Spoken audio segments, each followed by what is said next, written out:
Ana Carolina Scavazini, eu nasci em Ribeirão Preto, 2/1/1985. Eu sou o Diego Senise, sou de São Paulo e nasci em 7/3/88. Na fazenda do meu pai era uma brincadeira bastante perigosa. Eu brincava com os meus irmãos e meus primos de pega-pega na colheitadeira. Então a gente, subia, andava dentro das engrenagens, saía, tinha, barata, porque ficava no barracão.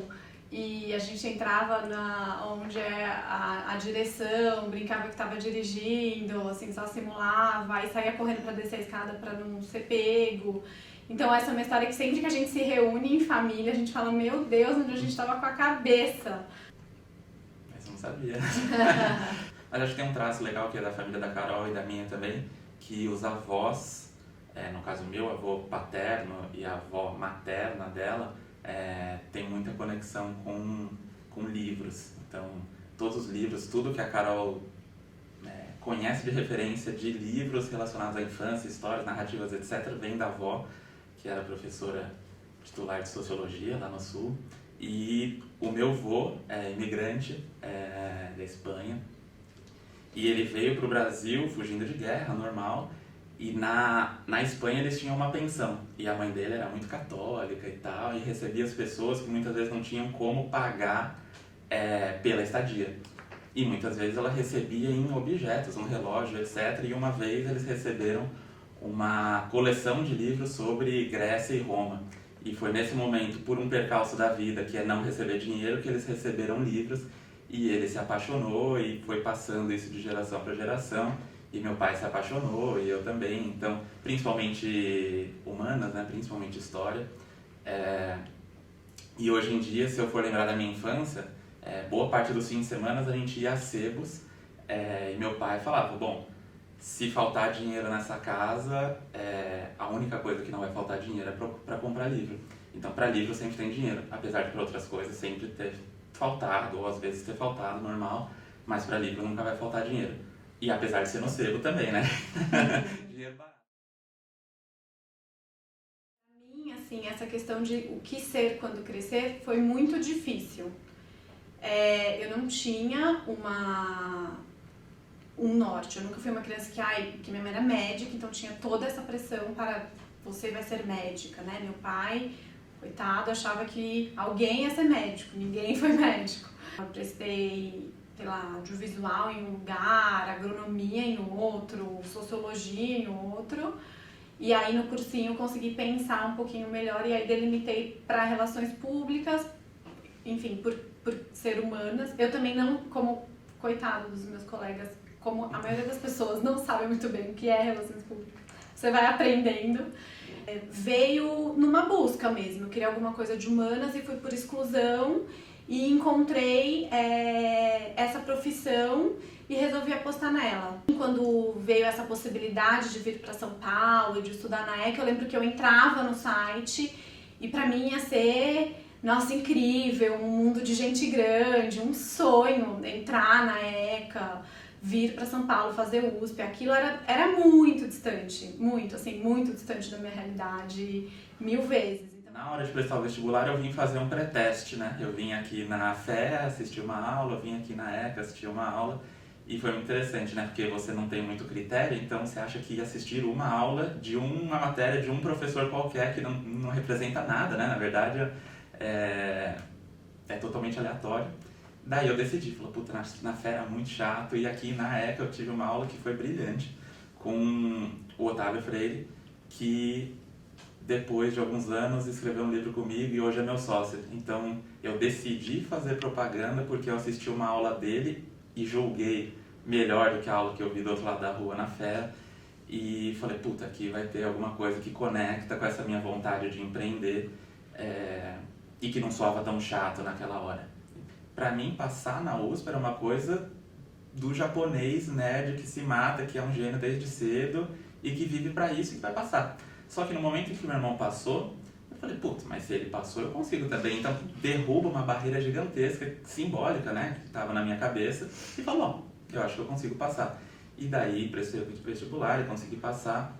E foi uma festa, porque na verdade os amigos do meu irmão já sabiam que eu tinha passado, e daí eu cheguei aqui, foi uma festa na prainha e tal, porque tinha o Senis e o Senizinho, que é, né, que passou a ser chamado. Você Então não vai foi falar ótimo. que você passou em primeiro lugar?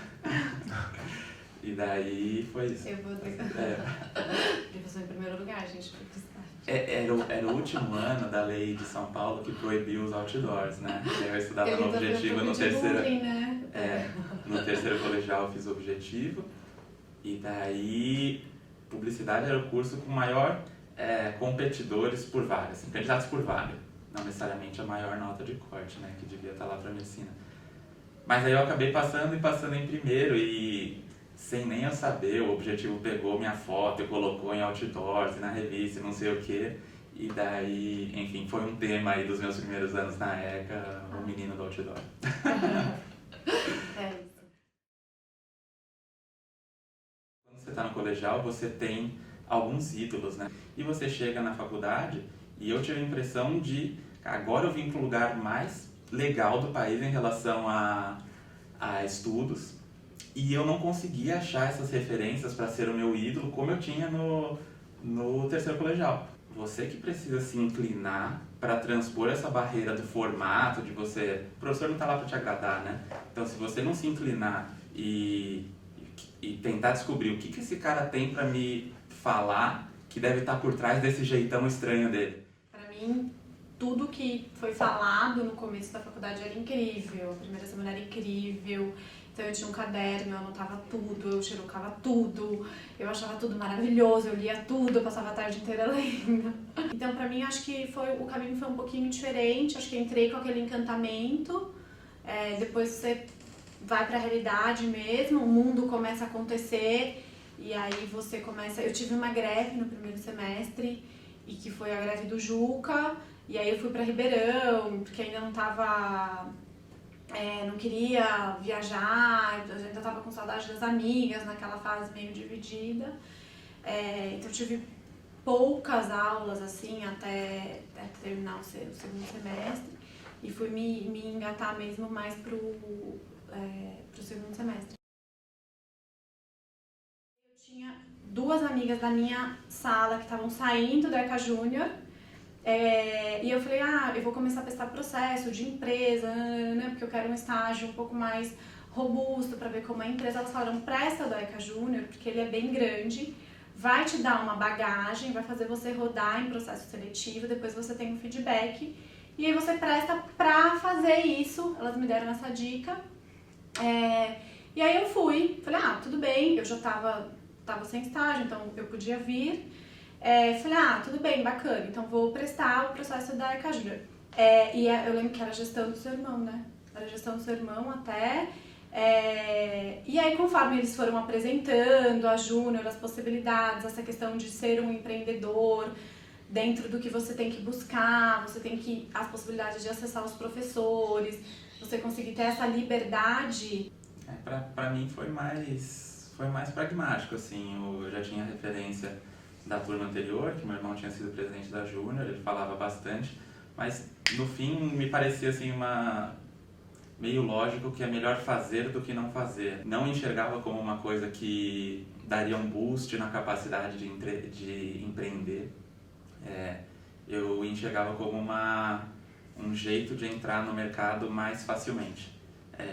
E daí ele teria experiência, depois tem toda a parte de relacionamento e turma e etc. que você consegue na Júnior, mas obviamente não era o motivo pelo qual eu entrei, né? Eu entrei muito mais num sentido pragmático, de enxergar um benefício para a ida para o mercado. E a gente se conheceu na Júnior. Na verdade, a Carol estava no terceiro para o quarto ano, eu estava no primeiro para o segundo. E eu nunca tinha visto, na verdade, só no momento em que foi anunciada a gestão. Pra mim, demorei um pouquinho a entrar no espírito da Júnior, que nem é um espírito, sei lá, atlética, que é só festa, mas também nem é um espírito só profissional, assim. Então, eu tive esse momento de tom de ajuste, e que hoje também eu sou super feliz por poder estar junto com eles aí todo ano em várias etapas. A gente tem padrinho de casamento já, e outras pessoas também que são super especiais. Então eu acho que pra mim foi uma construção de relacionamento, mas com certeza relacionamentos que a gente espera levar pra vida inteira. A gente entrou em 2006 na Júnior, então faz 10 10 anos. anos, né?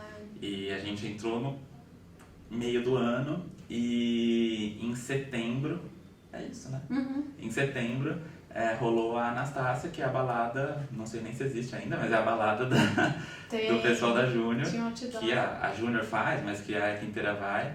E daí foi o primeiro momento em que a gente ficou juntos, a gente se beijou, etc. E começou a trajetória, dia 29 de setembro, já fez 10 anos. Então, de lá pra cá, a gente não se largou mais. A gente já tava namorando faziam 7 anos, né? E a gente já tinha passado algumas etapas que a gente achava importante, então era um tabu, assim, pra gente falar disso. Na verdade a gente sempre... Não foi uma coisa assim, do nada ajoelhou e Vamos pediu em casar, casamento. Na verdade era uma coisa bem planejada, a gente foi assim. construindo, Porque né? antes de casar, a gente comprou um apartamento lá na Vila Madalena, na mesma rua que ela morava antes, era um quarteirão pra cima. E, enfim, passou a morar junto, etc, pra daí depois fazer o ritual, né? E que na verdade a gente considera bem importante. A gente é católico, dá muito valor à família, etc. A gente nunca passaria por uma transição de morar junto e vamos que vamos, continuou, porque pra gente o ritual é muito importante. Então já aconteceria, né? Na verdade a gente só marcou com o casamento depois desse 1 aninho morando junto. Eu acho pra mim, se continuar assim como tá ótimo, tá perfeito. Obrigado.